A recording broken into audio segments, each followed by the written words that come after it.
Hey guys, and welcome back to Old Southern Kitchen and Garden.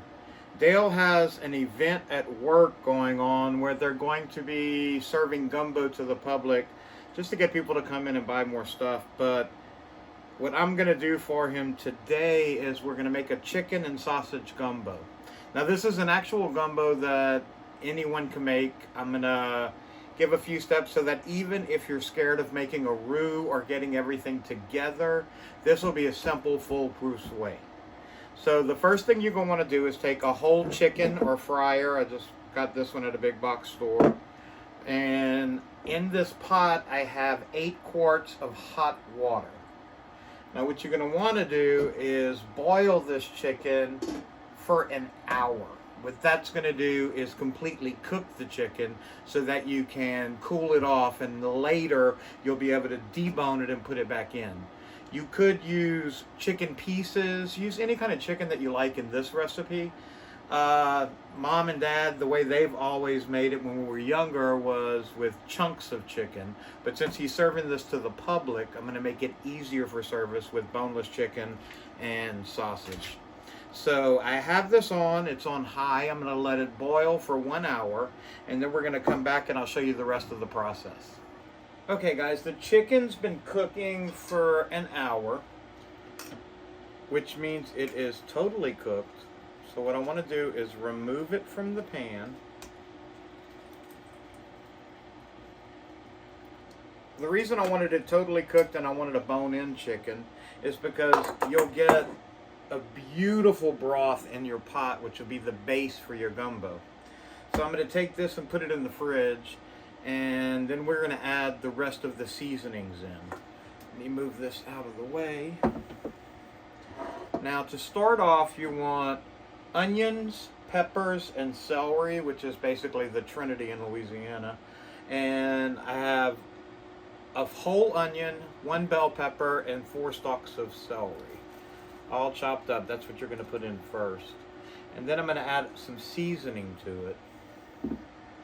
One of the main things I want to add is there is a good chicken stock in here, but you want more of a stock flavor, and better than Bouillon's a good base for any gumbo. It'll give you all the chicken flavors.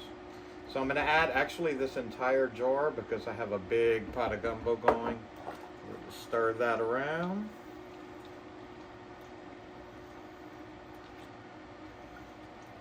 Now, I'm not going to add any salt right now because I'm going to give it a taste in a little while because this does have salt in it. But I will add some other seasonings. I want to add a generous amount of pepper just because we love the taste of pepper here.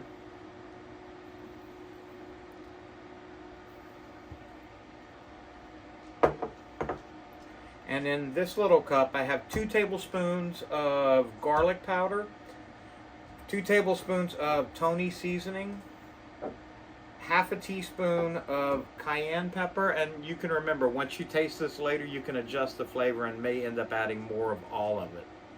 So I'm going to add that in here, and then I'm going to just let it simmer for about 10 minutes, just so the Better Than Bouillon has the time to melt into it, and then we can add the roux.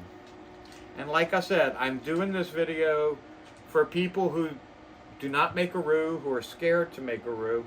I make a roux all the time, but I wanted this to be a video that shows that anyone can make a gumbo. You don't have to be scared of it. And it's going to be, I actually have a jarred roux, which a lot of people are against using a jarred roux, but the flavor is amazing, and it gives you the gumbo you want without the hassle of having to make a roux. So we're going to let this simmer for 10 more minutes. Okay, the stock's been simmering for about 10 minutes. It's all the way through the gumbo. Everything's melted down, and you can see all the flavor in it. Now what I want to do is add a roux, and I mentioned that I am going to add a jarred roux to it. And the reason I'm adding a jarred roux, like I said, is so that anybody can actually make a gumbo. You don't have to know how to make a roux in order to do it. And this channel is not for negativity. So if you have a negative comment about jarred roux, just please keep it to yourself. I want everyone to feel inclusive on this channel. And if they don't feel like making a roux, honestly, a jarred roux is a perfectly acceptable way to go. So we have the roux going in. Now, whenever you do add a jarred roux, or any roux for that matter, to a stock, you want to lower the heat just a little bit, because when it does actually melt into the stock, you'll see the colors changing, but it will foam up some as the flour's cooking out. If you lower it just a little bit, you won't get as much foam, but you do want to watch it carefully, because it will foam over the edges of the pot if you don't. So we have the roux in, and now I'm going to let this simmer until the roux is all melted through and I have the color gumbo that I like. Let's lower this down and just let it continue cooking. Once you add the roux to the gumbo, you can immediately smell that rich gumbo flavor from the toasted flour in the roux. Now I'm going to continue stirring this until the roux is totally dissolved, and I'll let it cook down a little bit before we add the rest of the ingredients for this gumbo. Okay guys, the roux has been cooking down. It's actually all assimilated into it. I've tasted it.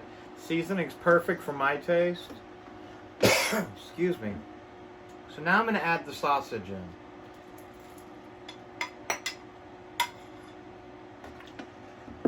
And while the sausage is heating up and cooking, we're going to get to deboning this chicken. Since the chicken was boiled and it's fully cooked, deboning is a breeze. Literally all you have to do is pull it apart, remove the skin, and it comes apart really well. And I just go directly into the pot in some small little bite-sized pieces. And it's cooked perfectly. It's not going to shred in the pot when it cooks down a little more. So this is the perfect consistency that I like, and that's why I like the timer method.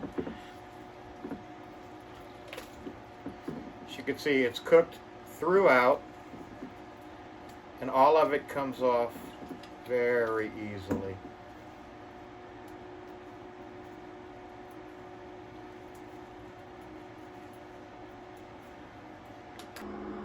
And there you have it, guys. The chicken is all deboned and added to the gumbo. Now you can just let it sit on a low heat and wait for everyone to come and enjoy a delicious Cajun chicken and sausage gumbo.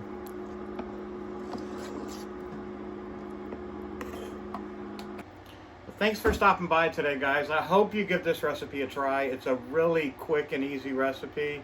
Just a few steps and store-bought items, and you can have a delicious meal on the table.